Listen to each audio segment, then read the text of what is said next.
अस्सलाम वालेकुम। आज बात करेंगे टीचर्स के लिए दोबारा लर्निंग के। जो लर्निंग है हमारी स्कूल्स में टीचिंग है, बहुत से स्कूल्स में बहुत से टीचर्स शायद आप लोग वहीं पुराने स्टाइल या पुरानी अप्रोच को फॉलो करेंगे और बहुत से ऐसे भी टीचर्स होंगे और स्कूल्स हैं जो मैं बात कर रहा हूँ उसी को वो फॉलो कर रहे होंगे ना। एक्चुअली जिस तरह मैंने बात की है कि स्टूडेंट लर्निंग अप्रोच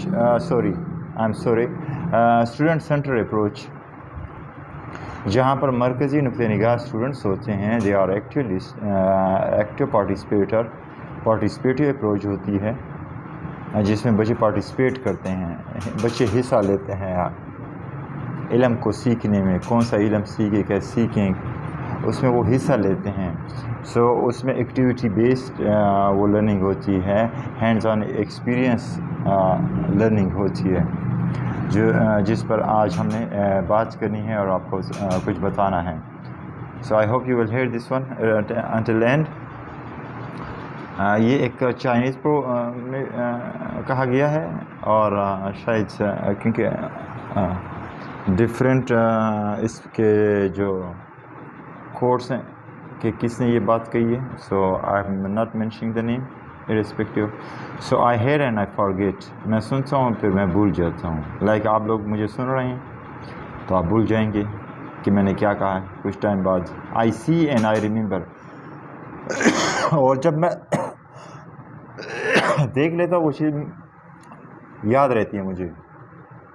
और I do and I understand, I learn, I understand. और जब मैं एक काम को, एक चीज़ को करता हूँ तो मैं अंडरस्टैंड कर लेता हूँ, लर्न कर लेता हूँ। सो teachers, what happens, you are talking and what the student they are hearing, they are listening to you, so they will forget.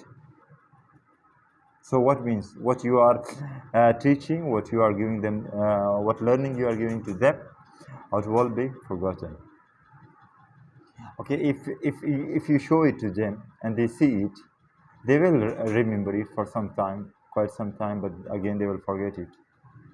But if that is done, actually done, practically showed, linked to the real life, फिर क्या होगा वहाँ पर, वो understand कर सकेंगे। और इस तरह के वहीं क्या कि not hearing is not as good as hearing, hearing is not as good as seeing, seeing is not as good as knowing, knowing is not as good as acting.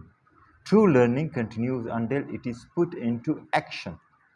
जब तक वो लर्निंग एक्शंस में ना आ जाएं, so true learning is difficult है। So whether you are teaching math, whether you are teaching social, science, any subject, any language, if that is not came into practical in practice, it will be forgotten. So now I will give you अभी मैं आप लोगों को बताऊंगा कि अगर after 2 weeks आप अगर एक्सपीरियंस करें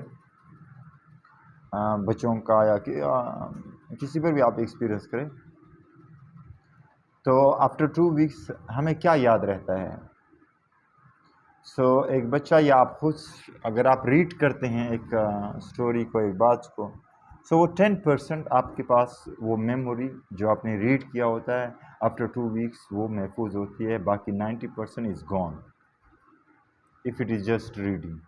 by reading only 10% you will remember, and by hearing, like हम टीचर्स हैं, हम पढ़ा रहे होते हैं क्लासरूम में और बच्चे सुन रहे होते हैं, वो फॉरगेट कर लेंगे 20% of what we hear। इसलिए हम बच्चों को कहते हैं कि when we give you a lesson or we did a learning in the period today, just at home revise it, so then कि वो जो चीज़ें मेमोरी में सही तरीके से सेव हो जाएं। ये 20% है, रेस्ट 80% इज़ गॉन। इसी तरह अगर हम उसको इवन अगर वो एक वीडियो वॉच कर लेते हैं या किस तरीके से उन चीज़ों को वो देख लेते हैं थ्रू आइज़, वो देख लेते हैं, 30% मेमोरी में वो बातें याद रहेंगी, बाकी जो 70% है इज़ गॉन। ये जो बाय सीइंग हो गया, hearing and reading when you are reading a text book और एनी काइंड ऑफ बुक, ये एक्चुअली ये सारी पार्ट ऑफ क्या है, पैसिव लर्निंग। एक्टिव लर्निंग नहीं होते हैं, जहाँ पर एक्टिव बच्चे एक्टिव नहीं होते हैं, पैसिव लर्निंग होते हैं। इसी तरह फिर एक मिड है इनमें कि एक बच्चा वो देख भी रहा है और सुन भी रहा है। फॉर एग्जांपल वो एक मूवी देख रहा है, किसी फंक्शन में गया है, कोई डिमॉन्स्ट्रेशन टीचर कर रहा है या एक और स्टूडेंट कर रहा है, उसको वो देख भी रहा है और वो सुन भी रहा है कि क्या करें, किसी जगह पर कोई चीज़ रूनुमा हो जाती है तो उसको ये भी एक पार्ट ऑफ पैसिव लर्निंग है, क्योंकि 50% ये मेमोरी में रहेगा। उसके बाद सीइंग एंड हेयरिंग अगर दोनों ये चीज़ें मिली हुई हों।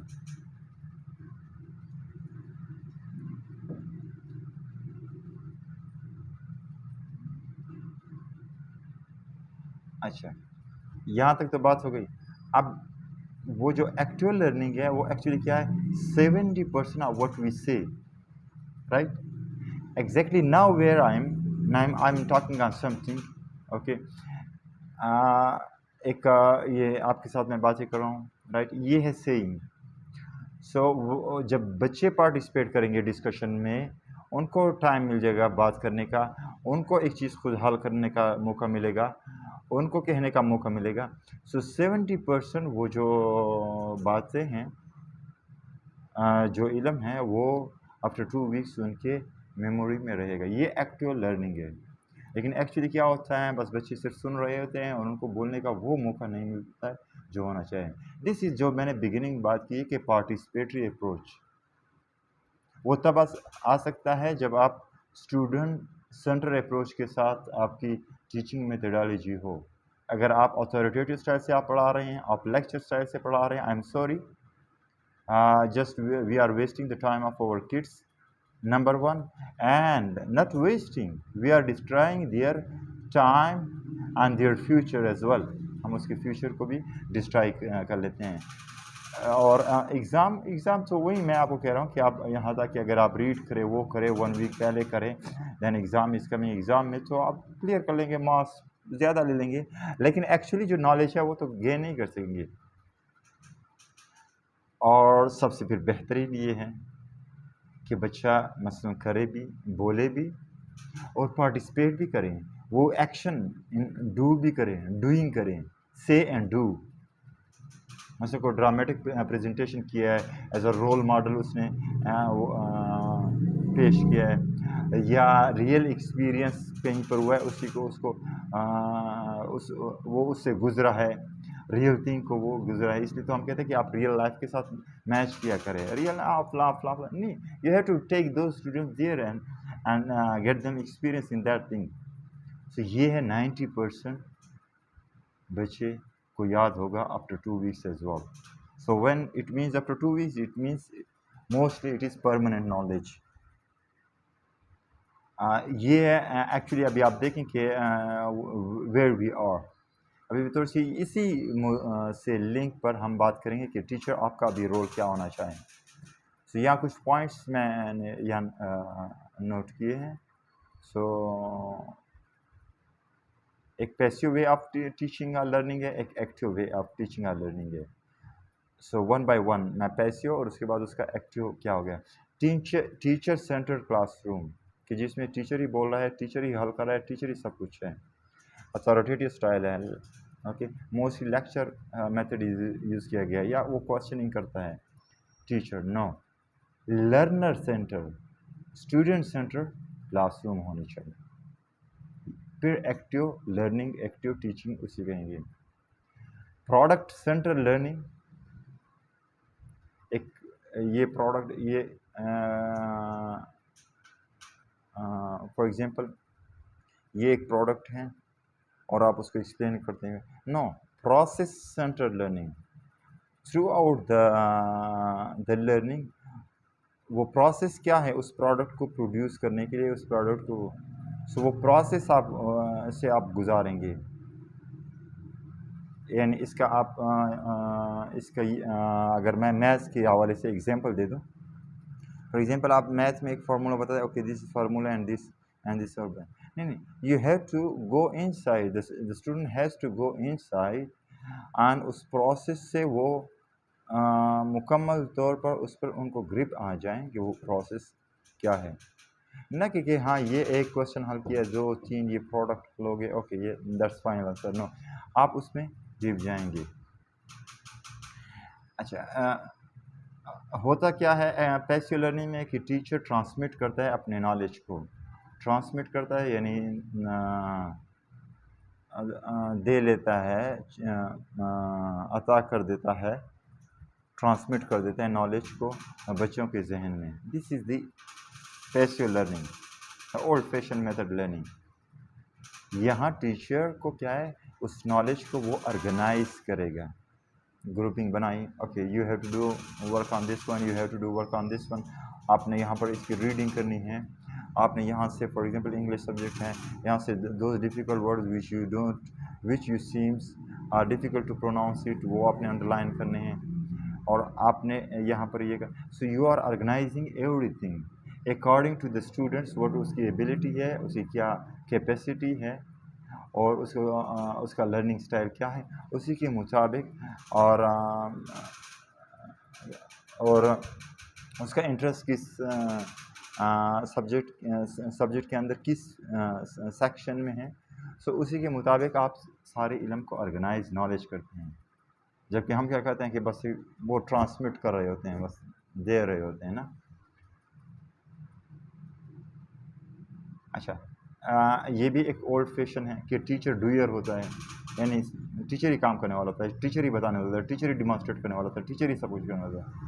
टीचर इनेबल करता है, इनेबल करता है, बच्चे को इनेबल करता है कि let's draw the map of Pakistan on this white board, न कि I draw a map, let's come and draw it, try it, just look for 1 second 2 second and then draw it, do it, or whatsoever you can do it, let's come. So I'm enabling that student to be a doer, not a teacher as a doer. फिर ये है कि हम subject specific को वो करते हैं, और इसी तरह के अगर बच्चे पार्टिसिपेटिव ना हों, और तो वो पैसिव और रिसिप्टनेस ऑफ नॉलेज होगी, जो अभी मैंने फर्स्ट मसलन वो सिर्फ या हेयर कर रहे होते हैं, या सी कर रहे होते हैं, या रीड कर रहे होते हैं, या हेयर एंड सी कर रहे होते हैं, सो पैसिव काइंड ऑफ लर्निंग होते हैं। हमें क्या करना चाहिए कि दे हैव टू से एंड डू, इसको कहते हैं पार्टिसिपेटरी अप्रोच, ये हमें करना चाहिए। इस तरह अगर इवन क्वेश्चनिंग में हो, so instead of I'm asking question, the student has to ask question. Yes, as a teacher you might sometime ask question, and most of you are asking questions. This is the student's time, let them ask. Okay, start. Okay, any question? No, create a question from me. Oh no, create a question from me. ताकि वो बच्चे वो खुद questions create करें, creativity उनमें आ जाए, वो ऐसी क्लासरूम हो हमारी। और फिर वही बात जो मैं हर वक्त स्पून फेड कहते हैं, मैं इसको प्लेट में हलवा कहता हूँ। नोटिस बोर्ड, वाइट बोर्ड पर हमने क्वेश्चन लिख किया, उसका आंसर लिखा है, बच्चे ने नोट बुक लिख दिया है, रीडिंग करवा दी, यहाँ से मैंने रीडिंग करवा दी, उसने सुन लिया, ये सारा स्पून फीडिंग है। वाई?